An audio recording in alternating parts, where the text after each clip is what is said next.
重心。サラリーマンの腰とマシンの重心は、低ければ低いほど良いとされる。コースの中を高速走行することを考えると、重心が低いほど飛び出しにくい、というのはなんとなくわかる。そして重心を低くするには、重量物をなるべく低く搭載する、というのが効果的なので、3D キャド上で配置をいろいろ試した結果、市販品の MS シャーシと同じ構造に行き着いてしまった。電池とモーターを小さいものにしてしまえば、さらに重心を低くできるけど、パワーも小さくなってしまうので、今回はシャーシの自作以外、なるべく公式レギュ内で突き詰めてみる。というわけで開発を開始する。まずはタイヤを規定最小の 22mm まで小さくする。よく見ると電池はまだ下げられるので、地上高 1mm まで下げる。モーターはカウンターギアとの噛み合いがあるのでこれカウンターギアごと下げる。これではエンドベルが路面にめり込んでしまう上下を入れ替える。これで重量物が地上高ギリギリに配置されたのだけど、モーターを逆さにしたのでターミナルと電池がずれてしまった。かなり無理やりだけど、必殺斜め配置で解決しよう。これで具の配置は完了なので、これに合わせてシャーシを設計。モーターホルダーと、バッテリーホルダーを作れば、3D データ完成。裏側はこんな感じで、モーターやバッテリーがちら見えしている。スイッチはスペースが小さいので、コンパクトなスライド式にした。3D プリンターで召喚中。ここからは組み立て。これに前後ステーを取り付ければ、超低重心マシン、完成だ。パッと見は MS シャーシと変わらないシルエット。でも横から見るとこんな感じで、地上高は 1mm ギリギリになっている。裏側はこんな感じ。ちなみに逆さでも走れるぞ。机の上にあったボディを乗せてみたのだけど、せっかくの低重心が台無しになってしまったので、専用ボディを用意した。塗装ミスったりしているけど個人的には結構気に入っている。テスト走行行ってみよう。コースは標準的なジャパンカップジュニアサーキット。スイッチオン。ゴー。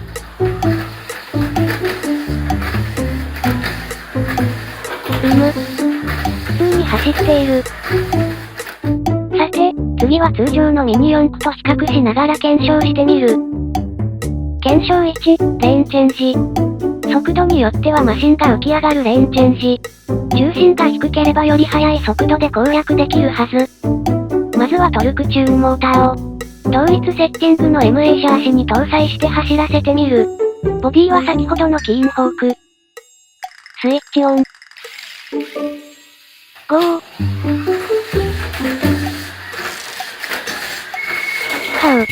トルクチューンとはいえ、4ローラーでは飛び出てしまう。次は低重心マシン。同じくトルクチューンでチャレンジ。スイッチオン。ゴー。おー、クリアしたぞ。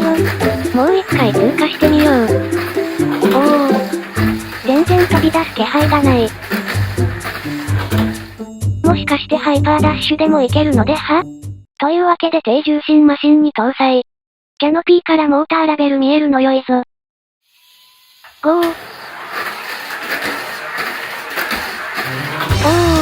クリアしたぞ。でも偶然かも。いや、いけているぞ。もう一回チャレンジ。かなりギリギリな感じだけど通過できて、最後は飛んでしまった。ただ2段ローラーではあるものの、スタビなしの4ローラーとは思えないくらい奮闘してくれた。検証2、コーナリング。こんな話を聞いたことがある。極度に高速化したマシンはコースの変形によって飛ぶ。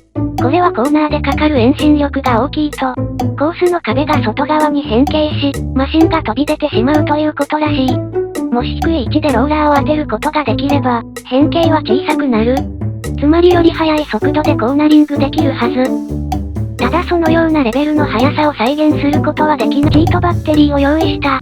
3.7V×2、7.4V のパワーで無理やり再現してみる。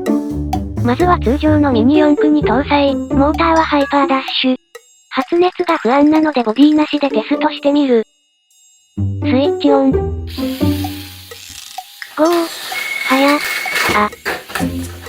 曲がりきれずに飛んでしまった。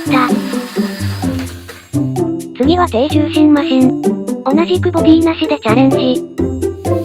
ゴー。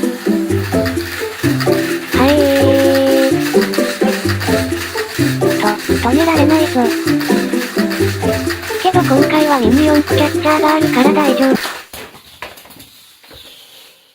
この速度でも曲がれるなら、マッハダッシュの出番だ。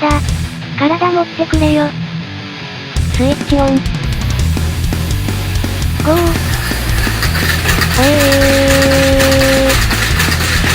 飛んだ。盛大なクラッシュを決めてしまった。どんな感じに飛んだのか、映像を見ても全くわからない。ただ通常のマシンより高速で曲がれることは確認できた。そしてこのシャーシは尊い犠牲に。シャーシは滅びぬ、何度でも蘇るさ。出力すれば復活できるのは、3D プリンターの良いところ。今回の検証、重心の影響にしては差が大きすぎる気がしている。重心に加えて他の要因が大きく働いたのかもしれない。それが何なのかよくわからないけど、今後色々検証しながら解明していきたい。そして低重心化は王道カスタムなので、台形タイヤにしつつ低重心化したり、パワーを犠牲に小さいモーターを使うなど、違ったアプローチでまた挑戦してみようと思う。